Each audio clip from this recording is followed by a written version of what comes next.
In this video, I'll talk about descriptive statistics. These are ways to summarize and describe data.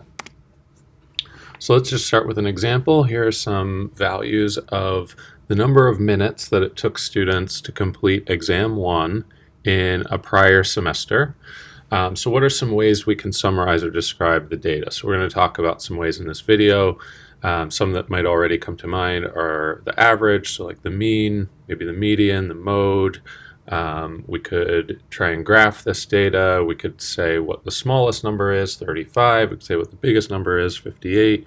Basically how spread out they are, what the overall range of the data is. So we'll talk about some of these different ways throughout the video. So some major categories of descriptive statistics are frequency, central tendency, dispersion, and position. And here you can find some examples and some different visuals, different graphs and things like that that you can use to summarize and describe data in each of those categories. So feel free to pause the video, read through them. I'm going to talk about each of the major categories one at a time throughout this video.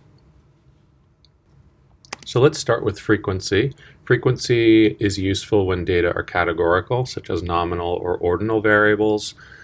So what we can do is basically describe how much of the data falls into each category, like a count or a percentage of each category. So for example, let's say that we have a sample of 20 people, 10 women, 10 men, and so we can basically just report that. There are 10 in each group, 50% in each group.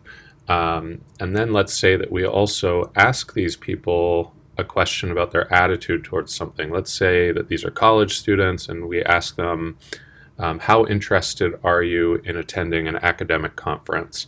And so 2 say somewhat disinterested, 8 are neutral, 8 are somewhat interested, and 2 are very interested.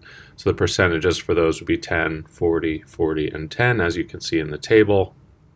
And then we could also use some different graphs, such as a pie graph, to represent the percentages of males and females, the percentages that answered in each of the 4 ordinal categories that we offered them for their attitude towards going to an academic conference.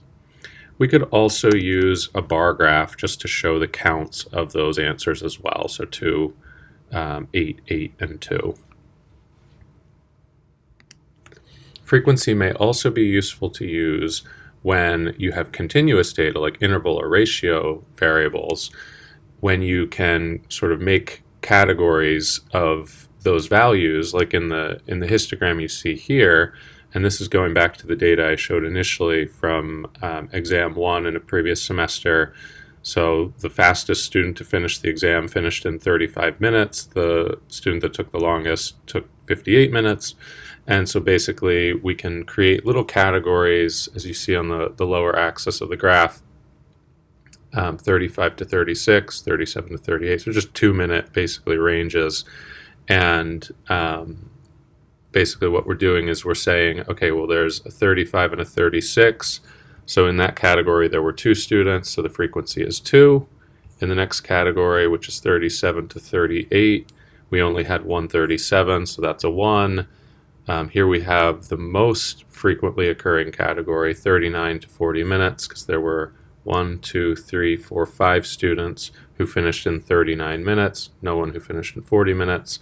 You can almost picture how this would have looked in the classroom setting. So right around the 39-minute mark, there was a flurry of activity of students getting up and coming up to hand in their tests at that point. So a histogram is a way to show frequencies within little categories of continuous data. All right, now we're going to turn our focus to central tendency. Central tendency refers to average or typical values. So these are usually pretty familiar to students in this course, so mode, median, and mean. So if we continue to look at our exam completion time data, we could find that the most frequently occurring value, as I just mentioned, is 39. So you can almost pull that directly off the histogram. Where's the highest bar on the histogram? And that can give you an idea of the sort of the modal value. So in this case, we have 5 39s. That's the most frequently occurring value, so that's the mode. The median would be the middle value. So when we arrange these numbers in order from least to greatest, we basically just count till we get to the middle number. So I think we have 21 total values here. So it's going to be the 11th value, because we're going to have 10 that are smaller than that and 10 that are larger than that, and the 11th value is the middle one, so that's 44. If you had an even number of values and you didn't have a middle number, you could basically just take the sort of the average or the midpoint of the two numbers that are in the middle. All right, so the mean you're probably familiar with is just the arithmetic average. So you basically just add up all the numbers and divide that sum by the total number of values. So if we added all these numbers in blue, we would get 936, and if we divide by 21, we get the mean, which is 44.6. So you can see that the three numbers that we have here in red, the mode, the median, and the mean, aren't exactly the same, but they're all kind of close to what we would consider to be the middle of the data. Dispersion refers to how spread out are the data. So one way to characterize dispersion is just the range. So basically the maximum value, 58, minus the minimum value, 35, gives us the range, which is 23. Other sort of more sophisticated ways of measuring dispersion include the variance and standard deviation. So these are both related measures of how much data values tend to differ from the mean. So if the value of variance or standard deviation is relatively small, then the values are more consistent and closer to the mean. If those values are larger, it means that the data is more variable, that some of the data is deviating from the mean by quite a lot. It's far from the mean. And the relationship between variance and standard deviation is just that the standard deviation squared equals the variance. So one way to represent our data is to use a frequency distribution. It's kind of like a histogram, but it's kind of a smoother version of it. And these are more theoretical examples because they're like a perfect bell-shaped curve. But if we have data that is not very dispersed, so for example, I actually go ahead and pull up my laser pointer for this. All right, so in this example where standard deviation is only 0.5, we can see that the graph is it's taller, it's narrower. So basically the data are more clustered close to the mean, which in this case, the middle of the graph here is 0. So that we consider that the mean, the median, and the mode. If we have data that's a little bit more spread out, so a little bit more dispersed, standard deviation of 1, so basically double that of the first example, then you can see the data are a little bit more spread out, not as close to the mean, but certainly not as spread out as in the third example, which is standard deviation of 2, and here you can see the graph characterizing those data. It's not as tall, wider, so higher variance, higher standard deviation. Here we have sort of medium variance and standard deviation, and here we have relatively low variance and standard deviation. So kind of keeping with the idea of a normal curve, normal distribution, we know that for normally distributed data, we have a pretty good idea theoretically of how much of the data falls within -1 and 1 standard deviation of the mean. That would be 68% of the data falls within plus or minus 1 standard deviation. 95% of the data should fall plus or minus 2 within plus or minus 2 standard deviations, and almost all of the data, so closing in on 100%, but not quite, 99.7% should fall within plus or minus 3 standard deviations of the mean.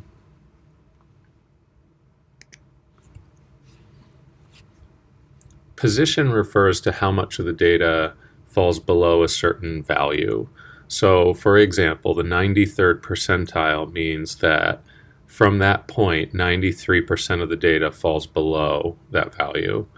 So percentiles consider all possible cutoffs from 0 to 100. There's other types of words that refer to position that end in "ile," like quartiles. There's other ones as well, like quintiles and noniles and deciles and all kinds of other ones. But quartiles and percentiles are the main ones that I'm going to cover. Quartiles divide the data into quarters. So, for example, the third quartile refers to the value below which 3/4 or 75% of the data would fall. So therefore, the 75th percentile and the third quartile are both referring to the same value. A box plot is a type of graph that shows center, dispersion, and position. So a box plot, and sometimes you may hear this referred to as a box and whisker plot. So the reason being that the middle part is the box, so that shows kind of a darker line in the middle, somewhere in the middle of that box, referring to the median. The edge of one edge of the box, the upper edge of that box, is the third quartile. The lower edge is the first quartile. By the way, the second quartile is the same thing as the median. So that's the middle value, the 50th percentile, second quartile, same thing. Median, second quartile, 50th percentile all mean the same. And then you have whiskers that stretch out to the maximum value, which is referred to as Q4, fourth quartile, 100th percentile, and the minimum. So we call that Q0, the 0th percentile, the 0th quartile. So that's what a box and whisker plot can show, or box plot. So we say that it shows center because it shows the median. It shows position because it shows different values for quartiles. And it shows dispersion because we can kind of see like how spread out the data are from the minimum to the maximum. And we can also kind of get an idea of how much data is kind of close to the median by seeing basically how wide this box is from Q1 to Q3. And the distance from Q1 to Q3 is referred to as the interquartile range. So that's another measure of dispersion that I didn't mention earlier. So the quartiles collectively are called the 5-number summary.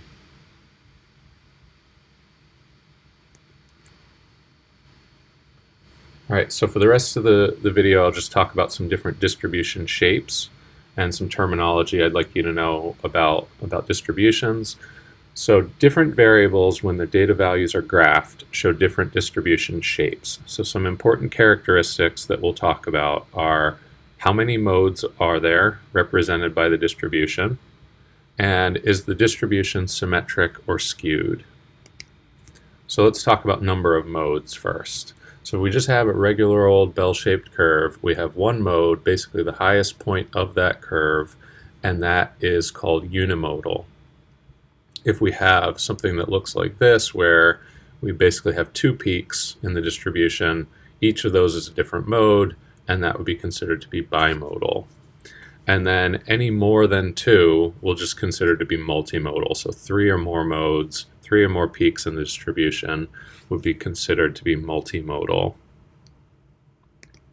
We can also ask whether the data are symmetric or skewed.